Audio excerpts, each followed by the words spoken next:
President Hanno, to the graduates, families, staff, guests, it's a great honor for me to be here at Wheaton College and to receive this honorary degree in the distinguished company of Callie Crosley and Rose Weaver. This is a great institution which has contributed much to the community, to the state, and to the nation. Commencement is a time to discuss values, and I've been at many, many commencements, so I know that for most of you right now, the highest value is brevity. Through most of the minds seated here, how long is he going to talk is the principal question. So I want to begin by assuring you that I hope to stop speaking before you stop listening. The second value I will mention to the graduates is self-confidence.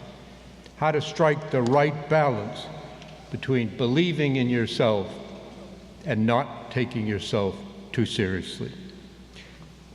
I want to tell a story about that. I speak so often that for me, frankly, the highlight of the day is the introduction.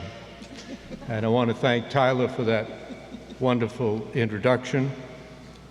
It's always a pleasure to hear nice things said about yourself, especially in front of a large group of mostly strangers. The risk, of course, is if you hear that stuff too often, you might begin to believe it. And that's dangerous for your mental health. So I like to begin with a story about introductions and an occasion on which I was brought back down to earth.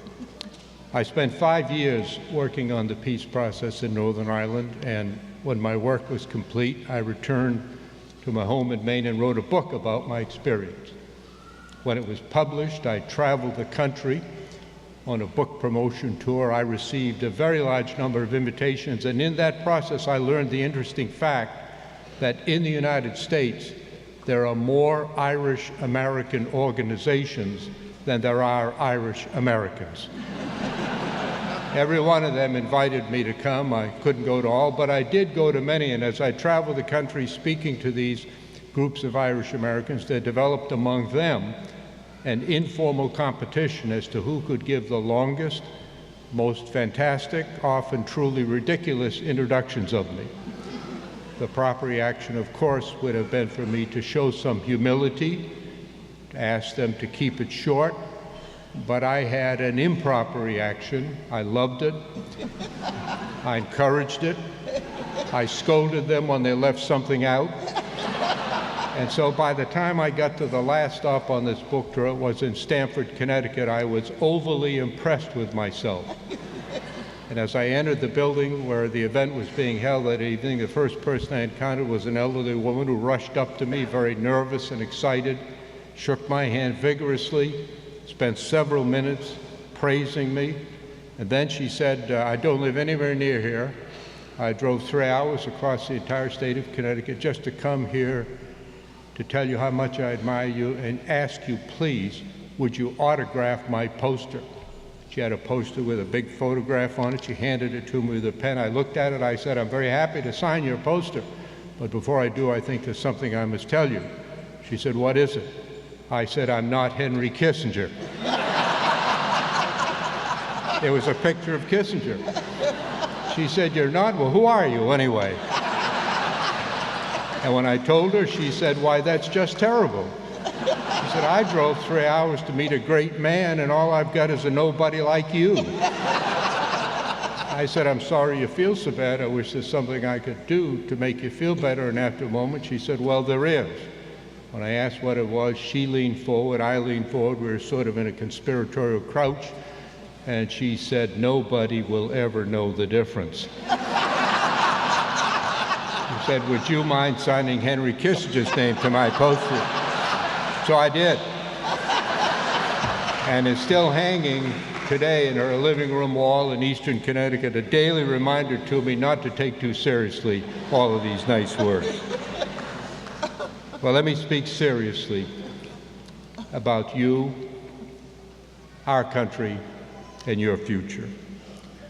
More than 2 centuries ago, our founding fathers created a revolution on the soil of North America and in the world of ideas.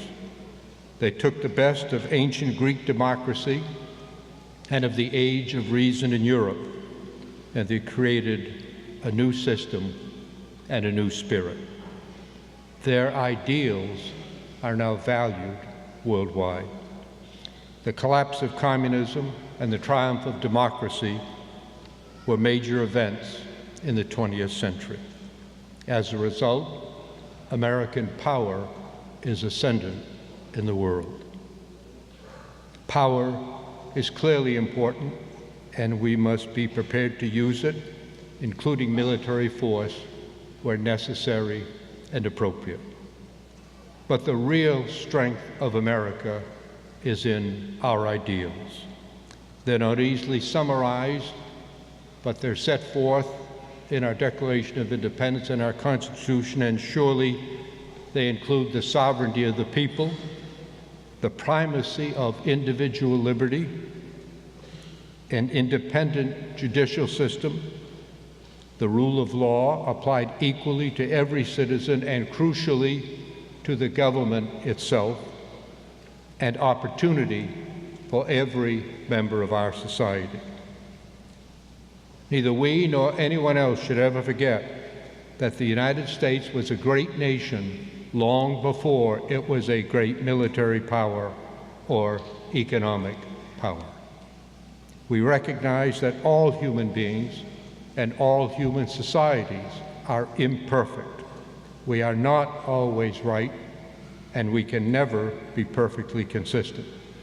Yet we can and must work harder and better to live up to our principles as individuals and as a nation. We're fortunate to be Americans, to live in a society which, despite our many and serious imperfections, is still, to me, the most free, the most just, the most open in all of human history. From that society, each of us receives many benefits. With benefits come responsibilities. You graduates have the good fortune to receive an advanced education at a highly rated institution of higher education. You have an important role to play in preserving and improving our way of life. There's much for all of us to do. Each of you will have your own list of what you see as our society's challenges and of its failings. I'll mention just 2 that have been important to me throughout my public career. If you believe that every American child, regardless of background or family wealth, is entitled to a good education, you must oppose any action that would prevent them from having that opportunity. If you believe that every American is entitled to equal opportunity and equal justice, you must stand up and speak out against all forms of discrimination and injustice. Never forget that in the presence of evil, silence makes you an accomplice.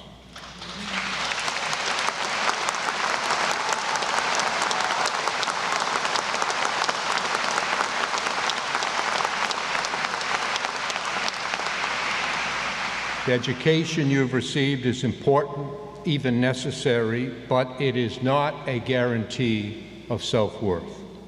What you do is important. How you do it is just as important.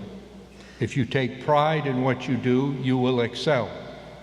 If you do not take pride in what you do, you cannot excel. The philosopher John Gardner put it best when he wrote, "An excellent plumber is infinitely more admirable than an incompetent philosopher." The society which scorns excellence in plumbing because it is regarded as a humble activity and tolerates shoddiness in philosophy because it is an exalted activity will have neither good plumbing nor good philosophy, neither its pipes nor its theories will hold water.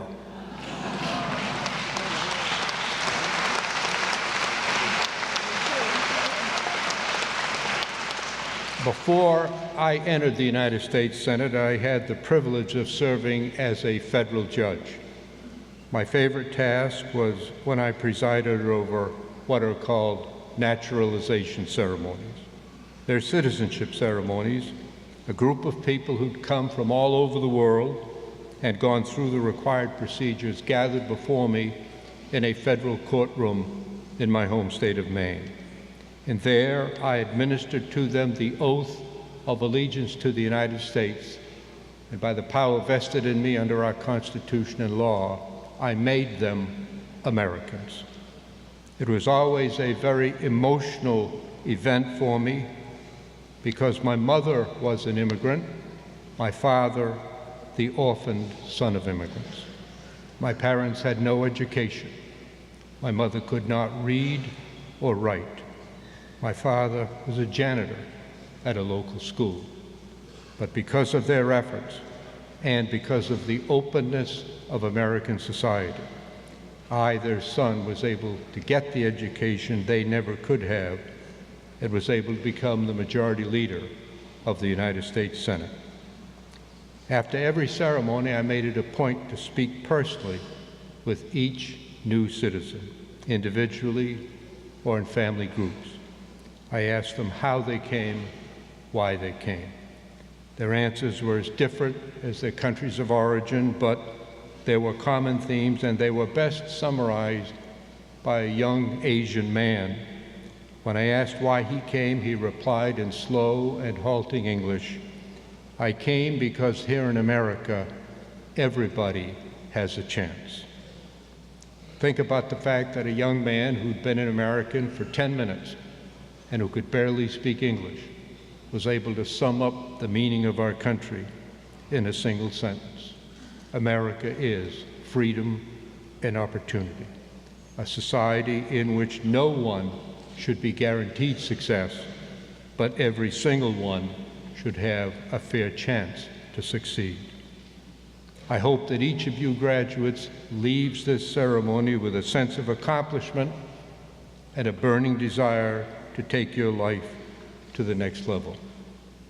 For most human beings, life is in essence a never-ending search for respect. First and most important, self-respect, and then the respect of others. There are many ways to achieve respect, but to me, none is more certain or rewarding than in service to others. You're very fortunate in the education you've received and the opportunities that will be available to you. It is inevitable and appropriate that you will devote much of your life to earning the income you need to support yourself and your family. You will want rewards, wealth, status, and many of you will get them.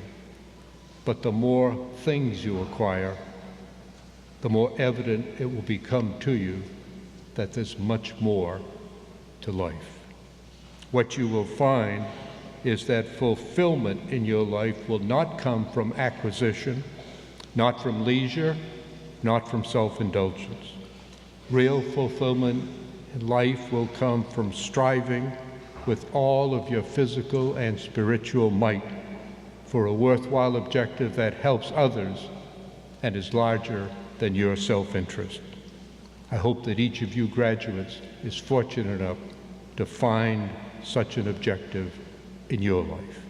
Congratulations, good luck, may God bless each one of you.